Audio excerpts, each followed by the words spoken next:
గణాధిపతయే నమః. ఓం గురుభ్యో నమః. ఓం శ్రీమాత్రే నమః.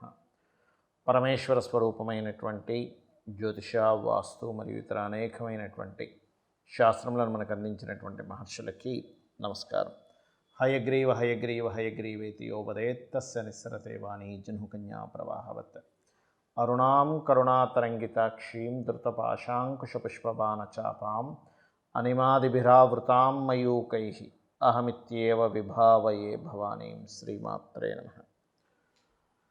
ప్రేక్షకులకి ఆ లలితాంబిక అమ్మవారి యొక్క అనుగ్రహం పరిపూర్ణంగా కలగాలని మనస్ఫూర్తిగా కోరుకుంటూ మనం ఈరోజు చెప్పుకోబోయేటువంటి టాపిక్ ఏదైతే ఉందో ప్రత్యేకంగా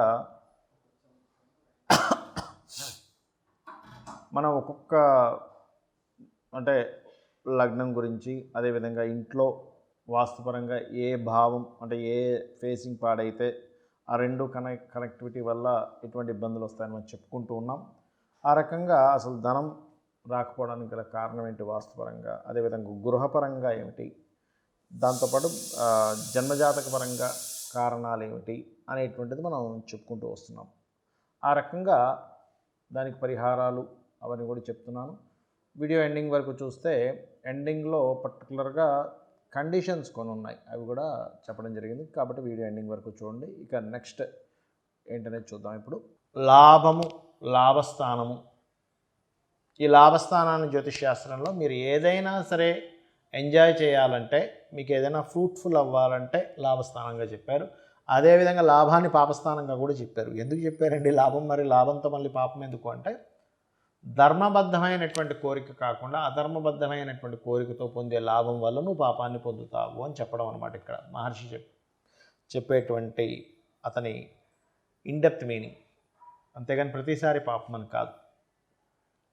అంటే ఎంజాయ్ చేసేస్తావు అంటే అలాగా. ఉదాహరణకి 11th హౌస్ ఈజ్ ఎంజాయ్మెంట్. రెండు రకాల ఎంజాయ్మెంట్స్. ఎలాగా? ఒక పిల్లలతోని భార్యతోని వెళ్ళి ఒక రిసార్ట్కి వెళ్ళాము, అక్కడ నీళ్ళల్లో ఆడుకున్నాం, చెట్లు మొక్కలు అన్నీ చూసాం, లేదా పొలాన్ని రకరకాల ప్రదేశాలకు వెళ్ళాం, తిరిగాము, సినిమా చూసాం, వచ్చేసాం. ఒక మంచి కారు కొనుక్కున్నాం, వెళ్ళాము, ఎంజాయ్ చేస్తాం, వచ్చేసాం. అలా కాకుండా ఈ వ్యక్తి విపరీతంగా డ్రింకింగ్ చేసేసి ఎంజాయ్ చేసాడు. మనకి శాస్త్రంలో పంచమహాపాతకాలను ఉంటాయి. పంచమహాపాతకాల్లో డ్రింకింగ్ చేయడం పెద్ద పాతకంగా చెప్తూ ఉంటారు. చేయడమే కాదు, చేసిన వాడితో తిరిగితే కూడా పంచమహాపాతకమేనట. అంటే ఏంటంటే ఈ విషయాన్ని ఎందుకు చెప్తున్నానంటే, తెలియక చేస్తుంటారు చాలామంది. తెలిసి చేస్తారని నేను తెలియక చేస్తుంటారు. దీనివల్ల మనం చేసిన పుణ్యం ఖర్చు అయిపోతుంటుంది. చాలామంది తెలియదు. కొంతమంది అంటారు, ఏమండి మరి ఆయన నాకు తెలిసిన వ్యక్తి ఎప్పుడు డ్రింక్ చేస్తూనే ఉంటాడు, ఆయనకి ఏ కష్టాలు లేవు, ఏ డ్రింకింగ్ ఏ బ్యాడ్ హ్యాబిట్స్ లేవు, నాకు కష్టాలు ఉన్నాయంటూ ఉంటారు. అంటే ఏమిటి? అతనికి చాలా పుణ్యం ఉంది అక్కడ, ఓల్డ్ అంత పుణ్యం ఖర్చు చేసుకుంటున్నాడు ఆయన. మీకు పుణ్యం లేకపోయి ఉంటుంది. ఇక్కడ మనిషి యొక్క అలవాట్ల ద్వారా ధనయోగం ఉండాలి లేకూడదని ఉండదు. ధనయోగం, మీ ధనాధిపతి బాగుంటే ధనయోగం ఉంటుంది. మీ పూర్వజన్మలో చేసిన పుణ్యం బాగుంటే ధనయోగం ఉంటుంది. కానీ ఈ జన్మలో నేను చాలా ఇదిగా ఉన్నానంటే, ఈ జన్మలో మీరు చక్కగా ఉన్నందుకు దానికి తగ్గ ఫలితం వస్తుంది. మీ చుట్టుపక్కల వాళ్ళు, అరే మీరు చాలా నీతిమంతులు, చాలా చక్కగా మాట్లాడతారు, దాని తగ్గ ఫలితం మీరున్న సిచ్యువేషన్ బట్టే వస్తుంది. కానీ ఎక్స్ట్రీమ్గా ఎవరైనా అనుభవిస్తున్నారంటే పూర్వజన్మ కర్మ. ఇది అర్థం చేసుకోండి. ఎవరికైనా ఈ లాభం సక్సెస్ రావాలి అంటే ఒక్కొక్క లగ్నానికి ఒక్కొక్క గ్రహం యాక్టివేట్ అవ్వాలి. అలాగే ఒక నామస్మరణ చేయాలి దానికి పర్టికులర్గా. మేషం వారికి కనుక తీసుకున్నట్లయితే, మేషం వారు ఓం నమో నారాయణాయ ఓం శ్రీమాత్రే నమః నామాన్ని చేయండి. అదేవిధంగా బుధ శుక్ర గ్రహాల దగ్గర దీపారాధన చేయండి. వృషభ లగ్నం వారు రాజరాజేశ్వరియే నమః, స్కందాయ నమః చేస్తూ కుజ మరియు చంద్రగ్రహాల దగ్గర దీపారాధన చేయండి. మిథునం వారు సూర్యభగవానుణ్ణి మరియు దత్తాత్రేయుణ్ణి ఆరాధన చేసుకుంటూ గురు రవి గ్రహాల దగ్గర దీపారాధన చేయండి. అయితే ఇన్ జనరల్గా వాళ్ళ పర్సనల్ చార్ట్ బట్టి మారిపోతుంది, గుర్తుపెట్టుకోండి. అదేవిధంగా కర్కాటకం వారు ఓం నమో నారాయణాయ లేదా ఓం నమో విష్ణవే నమః, అదేవిధంగా ఓం నమో వెంకటేశాయ అనే నామస్మరణ చేయండి. శని బుధ గ్రహాల దగ్గర దీపారాధన చేస్తూ సింహం వారు శుక్ర శని గ్రహాల దగ్గర దీపారాధన చేస్తూ బుధగ్రహ శుక్ర మరియు శని గ్రహాల దగ్గర దీపారాధన చేస్తూ అమ్మవారిని, వెంకటేశ్వర స్వామిని లేదా కాళికా అమ్మవారిని ప్రార్థన చేయండి. మీరు అనుకున్న సక్సెస్ వస్తుంది. కన్యా లగ్నం వారు పర్టికులర్గా ఇక్కడ కుజ మరియు గురుగ్రహాల దగ్గర దీపారాధన చేస్తూ స్కందాయ నమః, దత్తాత్రేయాయ నమః లేదా ఓం దక్షిణామూర్తి నమః అనుకోండి. తులవారు మీ గురు మరియు కుజగ్రహాల దగ్గర దీపారాధన చేస్తూ ఓం నారసింహస్వామియే నమః లేదా ఓం దత్తాత్రేయాయ నమః. వృశ్చికం వారు ప్రత్యేకంగా ఓం నమో వెంకటేశాయ, ఓం శ్రీమాత్రే నమః అనే నామస్మరణ చేస్తూ శని శుక్ర గ్రహాల దగ్గర చేయండి. అదేవిధంగా ఈ యొక్క ధనస్సు వారు కనుక చూసుకున్నట్లయితే కాళికా అమ్మవారిని మరియు విష్ణువుని ప్రార్థిస్తూ శని బుధ గ్రహాల దగ్గర దీపారాధన చేయాలి.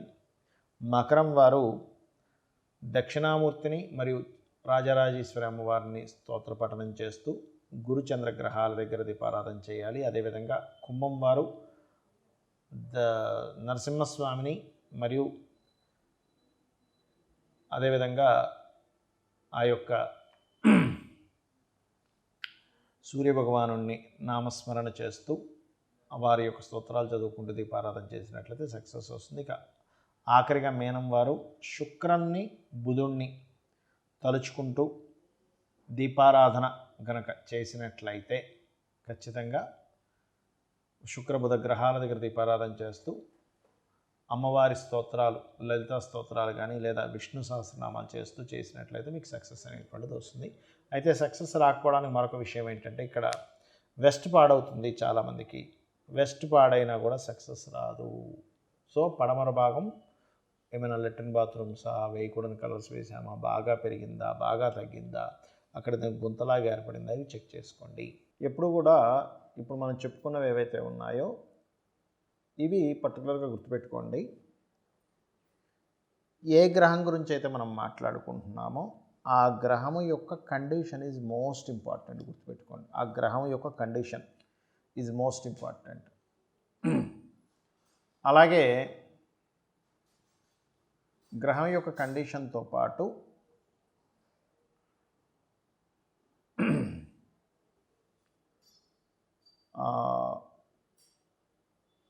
ఇంట్లో ఉన్నటువంటి వాస్తుపరంగా ఇప్పుడు మనం చెప్పుకున్నటువంటిది, దీంతోపాటు పర్టికులర్గా మీరు చేసే ఉపాసన ఏదైతే ఉందో, అంటే ఉదాహరణకి రవి బాలేడు అని మనం జన్మజాతకంలో గుర్తించాము, తూర్పు భాగం బాగాలేదని మనం గుర్తించాము.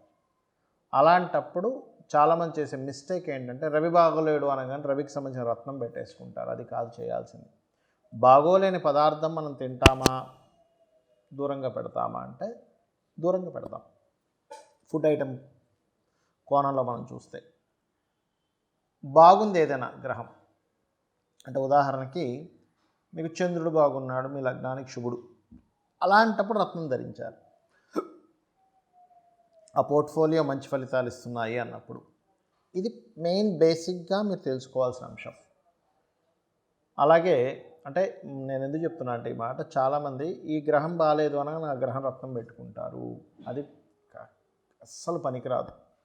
మీ లగ్నానికి శుభుడై ఆ మహాదశ నడుస్తూ కొంచెం బలం తక్కువగా ఉందండి, కాకపోతే దాని పోర్ట్ఫోలియోస్ బాగా వచ్చాయి కానీ అంత బలంగా లేదు, మంచి పోర్ట్ఫోలియోస్ వచ్చాయి కానీ బలంగా లేదు అన్నప్పుడు అప్పుడు పెట్టుకోవడం వేరు.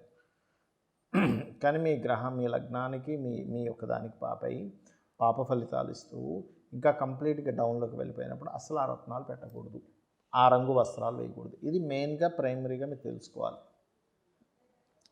అలాగే మరొకటి ఏంటంటే ఇక్కడ దేవతా సంబంధించినటువంటి ఉపాసన చేసేటప్పుడు కూడా ఫలానా ప్లానెట్ బాగాలేదంటే అదేమో మీ మీద కక్షగట్టి బాగుపోవడం కాదు, మీరు చేసుకున్నటువంటి కర్మే ఆ గ్రహ రూపంలో ఆ భావ రూపంలో వచ్చి, అంటే భావాధిపతి అంటారు, భావోభావమర్ది కాదు, భావ అంటే ఆ యొక్క భావ రూపంలో వచ్చి, అంటే లగ్న భావము, ద్వితీయ భావము, తృతీయ భావము, చతుర్థ భావం అని ఉంటాయి, ఆ యొక్క రూపంలో వచ్చి మీకు అక్కడ కనెక్టివిటీ అనేటువంటిది ఆ రకంగా ఇస్తూ ఉంటుంది. కాబట్టి ఇక్కడ మీరు అర్థం చేసుకోవాల్సిన అంశం ఏమిటి అంటే, ఏదైతే ఈ కాంబినేషన్ ఉందో దీన్ని ఫస్ట్ క్లుప్తంగా క్లారిటీగా చూసుకోవాలి. ఇక్కడ మరొక విషయం ఏంటంటే, ఈ గ్రహాలు ఎలా ఉన్నా, ఏలినాటి శని నడుస్తున్నా, లేకపోతే వాస్తు ఎలా ఉన్నా, ఏదైనా గుర్తుపెట్టుకోండి, మీరు గనక ఒక్క విషయం కనుక మీరు చేయగలిగితే సమస్త అంటే 7 సప్తగ్రహాలు 2 ఛాయాగ్రహాలు నవగ్రహాల యొక్క స్థితి ఎలాగున్నా మీకు అంటే ఇంకా కుదరని పక్షంలో వాస్తుదోషంలో ఉన్న ఇంట్లో ఉన్న, ఎందుకంటే వాస్తుదోషం ఉంది రెంటల్ అనుకోండి మారిపోవచ్చు, అదేం పెద్ద కష్టం కాదు, మంచి వాస్తు ఇంట్లోకి వెళ్ళొచ్చు.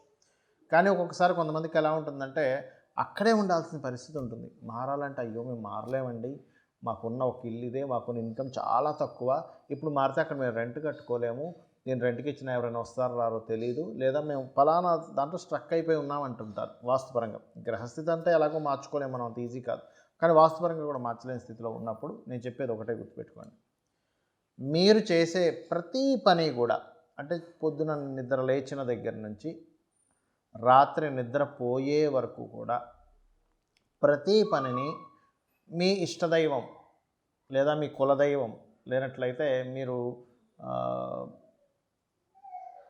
ఏదైనా ఒక దైవాన్ని ఆరాధిస్తున్నారు, ఆ దైవత ఆరాధనకి మీరు చేసే ప్రతిదీ కూడా సమర్పిస్తూ చేయండి. అంటే ఉదయాన్నే నిద్రలేచారు, అమ్మవారు అనుకుందాం కదా, అమ్మ నీ యొక్క అనుగ్రహంతో ఈరోజు నాకు నిద్రలేవగలిగే భాగ్యం కలిగింది అని అనుకోండి. కాసేపు అమ్మవారిని తలుచుకొని ఏ పని చేస్తున్నా కూడా, ఒక టిఫిన్ చేస్తున్నారు సమర్పించి చేయండి, ఒక పని చేస్తున్నారు సమర్పించి చేయండి. ఇంకా బెస్ట్ ఏంటంటే ఈ కలియుగంలో కలౌ చండీ వినాయక అంటారు. అంటే ఏమిటి, కలియుగంలో చండీ మరియు వినాయకుడు గణపతి తొందరగా అనుగ్రహిస్తారట.